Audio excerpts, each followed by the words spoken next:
If you want Chrome to stop signing you back in automatically, there are a couple of settings you need to change. In this video, I'll show you exactly how to log out of your Chrome account automatically and make sure Chrome doesn't keep reconnecting your profile in the background.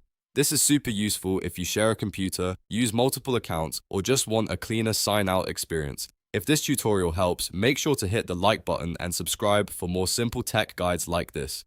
Let's jump right in. First, open Google Chrome and click the three vertical dots in the top right corner. From the menu, select Settings. Once you're in Settings, look at the left-hand side and click You and Google. Then choose Sync and Google Services. This is where Chrome keeps a lot of account and sync behavior settings. Now find the option called Allow Chrome Sign-In. If this switch is turned on, Chrome can keep signing you back into the browser itself, even after you think you've logged out. To stop that, turn Allow Chrome Sign-In off. This is the first important step because it helps prevent Chrome from automatically reconnecting your browser profile.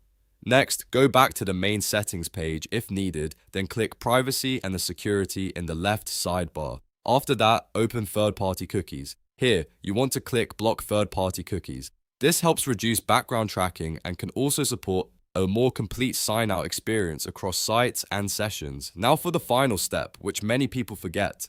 Go back to Settings and click System. In the System section, look for Continue Running Background Apps when Google Chrome is closed. If this is turned on, Chrome can keep running in the background even after you close it, which means it may not fully register that the browser has closed. To make sure your logout actually sticks, toggle this option off. Once that setting is disabled, Chrome is much less likely to stay active behind the scenes. After you've changed all of these settings, close Chrome completely, then reopen it and check whether it stays signed out the way you want. If needed, sign out of your Google account manually one more time so the browser starts fresh. And that's it. You've now taken the key steps to stop Chrome from automatically logging you back in. If this helped, please give the video a like, subscribe to the channel, and turn on notifications so you never miss a new tutorial. Thanks for watching, and I'll see you in the next one.